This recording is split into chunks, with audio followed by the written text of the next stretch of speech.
Yeah, this stuff is not bad. I don't think it's $3.99 for 6 bottles good, but well, flasks. But it's not bad. Hello, it is your favorite nobody. I am 37 years of age and clinically insane. But enough about me. In the last video, I talked about why you don't necessarily have to upgrade to a PS5 Pro and how you can go with something like GeForce Now, Games Pass, Luna, whatever. Just pick a random streaming service that runs on your TV or on a smartphone or a tablet, and you kind of get the same experience. Kind of. Not the same experience, kind of. It's some of the more user-friendly stuff compared to building your own PC and figuring all of that stuff out. And in some ways it beats handhelds because, again, most of them come with Windows or Linux, and they're not as user-friendly maybe as a Switch. And then a friend of mine showed up on one of my Twitch live streams. I was playing Diablo, and he overheard me talking about the fact that I was happy about the ability to play Diablo 4 through Games Pass and streaming that on GeForce Now. And he said, how so? To which I replied, well, I'm very happy I'm not paying for Blizzard games anymore because none of them play offline. To which then he added, well, what about Steam? Isn't Steam the same thing? Can you play games? Do you actually own a game when you buy it on Steam? And it's a fair question. And I think we looked at it very briefly. And the answer is yes. You can still have Steam in offline mode and then play games. That is a thing. But yes, in its own right, Steam is its own walled off garden. It's its own ecosystem, and if you buy games on Steam, outside of GeForce Now and good old games, I don't think you can just move them anywhere else. But then I thought about it, a bit more. And we go back to this idea of ownership. And I know it's not really a hot topic. It's more of a lukewarm topic. You either, which is kind of everything I do. Everything I do is lukewarm. In the sense that many of today's games require some kind of online access. And if the game itself doesn't need online,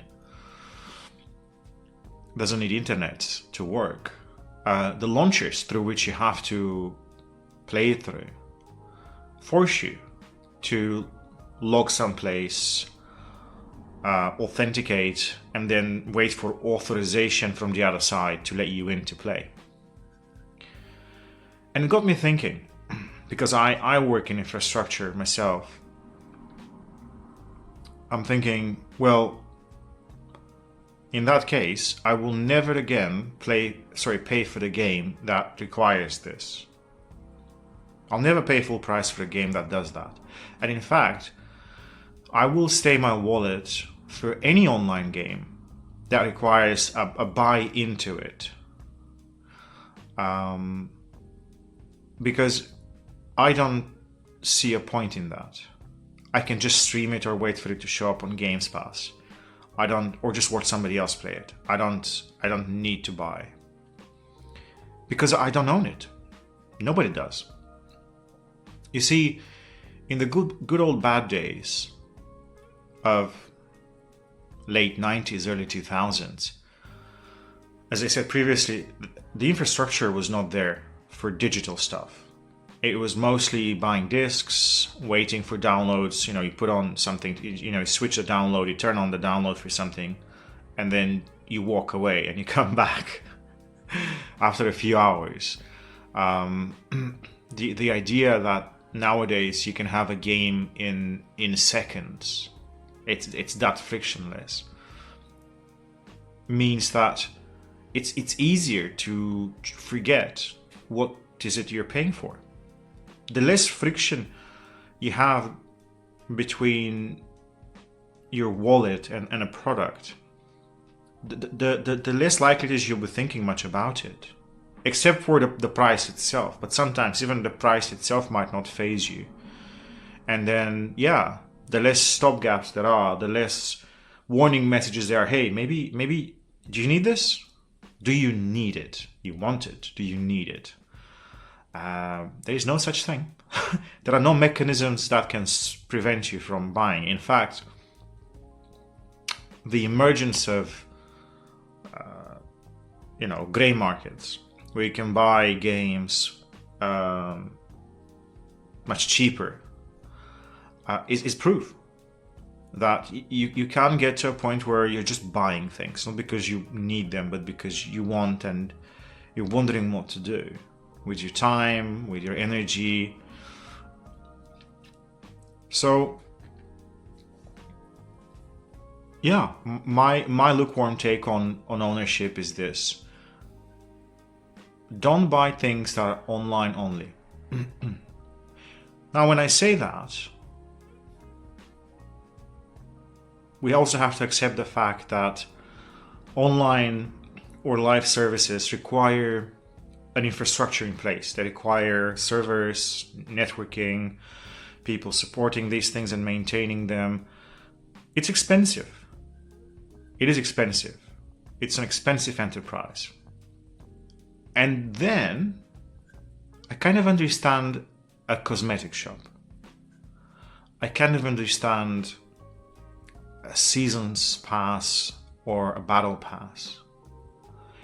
And to almost an extreme, I may be able to accept a subscription. There was a time when a World of Warcraft subscription was just going out of my account on a monthly basis for years on end, and I didn't care. That was the only thing I played. So to me, it made sense. But nowadays, one, there is a plethora of games to play. The time we have as adults to play video games is shrinking. And it just stops making sense to pay so much in order to have fun for an hour or two. It just stops making sense. So continue to support whatever you think is worthy of your support. If you want to pre-order. If you want to kickstart. If you want to pay for an online game only, you pay to play, and then you pay seasons passes, and then you buy skins, and then you pay for battle passes. Do you? I'm not gonna stop you. But for anybody else, just remember, it's a waste of money. It is a complete waste of money. And I certainly hope that over time, the business of making games and selling games will be a bit more honest with this. Just a little bit more honest with why it's asking for the money it's asking for. And I understand it's a large industry, and I understand people need to get paid. And I understand, again, expenditure to a degree.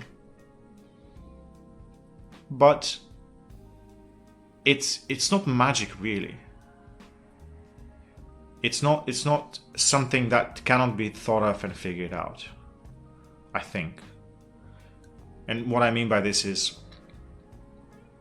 if you have expenses and you need to cover said expenses, I understand. Build your online shops and get your, again, different kinds of passes on.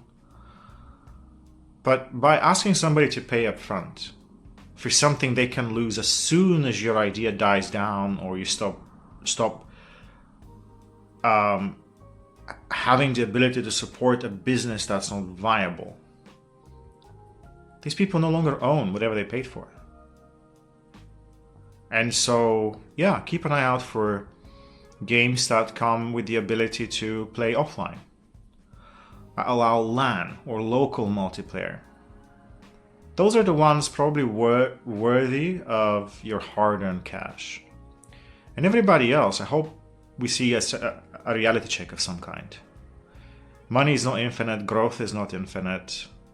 It certainly can be an up trend, but it's not infinite. And at some point you have to be like, okay, well, again, how much does it cost to run this? How much does it cost to pay the people that work on this? And what are we asking from consumers? But I'm not here to give advice. I'm just sharing my tuppence on this.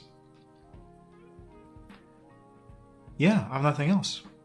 Thanks for watching. If anything else crops up, I'll talk about it. Peace out.